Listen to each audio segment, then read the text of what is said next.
You know, I was thinking about this. Where did I write this down? I think I wrote it in my notes. I was gonna talk about this, but I was thinking about the possible reasons why you leave the buff in, and I think we've actually gotten clarity on this, right? Since they announced that the buff was gonna stay in the game, we've gotten a little bit of clarity on this, in that the buff is staying in the game basically because they can't do anything about it, and because they extended Chapter 1. And it has to deal with quests, and we're on like the last quest week, then it's just gonna stay in the game. It's basically like we can't update, we can't take it out because it involves quests, which I always think is like this. It's so funny, dude. There's so many similarities between Spellbreak and Fortnite right now. The only bad part is that the similarities between Spellbreak right now and Fortnite is that the things that are happening in Spellbreak Chapter 1 were happening in Fortnite Chapter 9, 10. So like 2.5 years into their process, right? Into Fortnite's process after the big boom and everything. That's happening like, I mean, what, 2.5 years into Spellbreak's process too. So I guess that might be the life cycle for Battle Royales.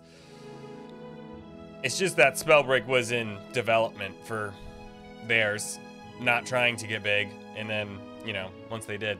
But that's a slightly different conversation than I wanted to have, but I think is, you know, something to think about, and all the more reason to get away from Battle Royale.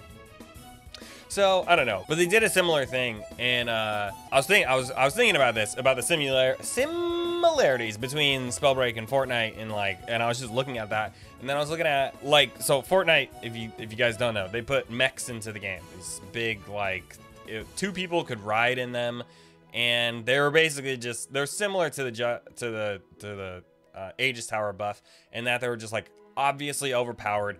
Obviously, they were a mechanic that allowed lesser players to overcome better players, basically just because a lot of newer players hated everything.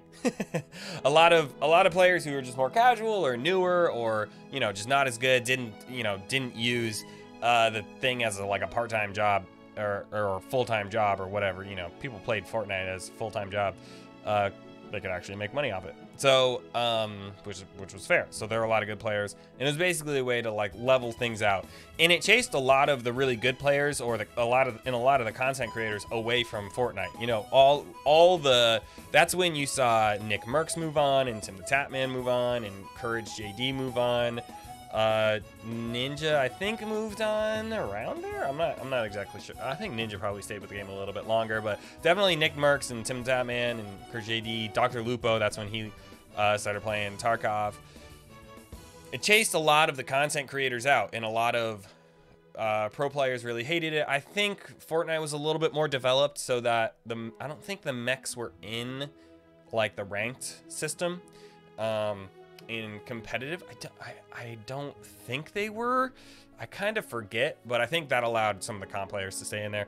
But you're seeing a lot of the same things right now, where a lot of the content creators for Spellbreak are leaving because this buff is stupid, and they spent a lot of time getting really good at this game, and they're making content in this game, like being good at the game is their content, right? And they're doing stuff around that, and you put this thing in that just like ruins their ability to make, you know, successful content in the game.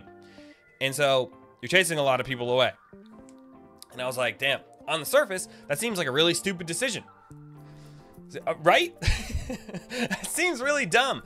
But so then I looked at Fortnite, and I was like, well, how did that work out for Fortnite? And, you know, Fortnite has gone through ebbs and flows, and kind of like around the time that was happening, you know, if you look at Twitch, for example, Fortnite was always the biggest category on Twitch. You know, it had over 100,000 concurrent viewers, like pretty much at all times. It would spike more or less, you know, depending on time of day. And I think, you know, Fortnite took a lot of bad press for stuff like that. You know, content creators left and blah, blah, blah.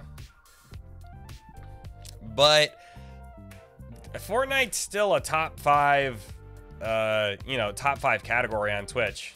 They're not at the peak, at the pinnacle, but I think that's kind of natural that it would, and when they have events, they still spike up like crazy. You still have those content creators that left. They still come back when there's like, hype around the game because it's going to make them money. So why wouldn't they? And the player base has not really dropped off from, I read some articles online, and from the stats that they have, the Spellbreak player base hasn't really dropped off at all after instituting those things.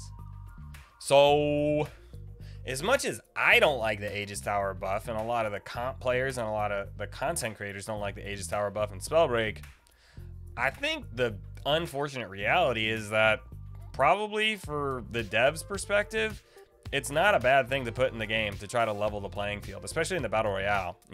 With the upcoming chapter, we might see a different game mode that's, where you're able to balance things a little bit better, and, you're able to match people up against people of their own skill level, like you see in, in Valorant, right? Like, Valorant is a game that I've been playing a lot recently, and it's a game that, just because of bigger population of players and smaller lobby sizes, you're able to match people up against equal talent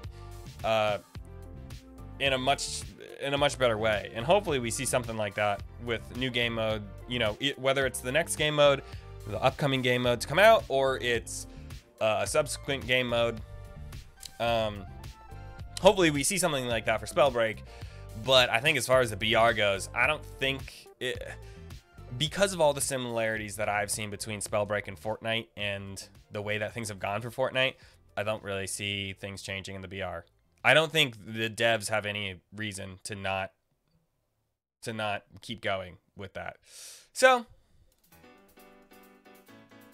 as unfortunate as that sounds, hopefully, that's why we put our hope in the new game mode. And, we got we got the talents today. So, yeah, I don't really see anything changing for the BR, but hopefully things change, or, there's a different solution there for other game modes and stuff like that for Spellbreak. Otherwise, you're going to see me playing a lot more Valorant in other games on this stream. Because, yeah. So, GG's. Like, subscribe, comment down below. What do you think that Spellbonk is doing? Nice.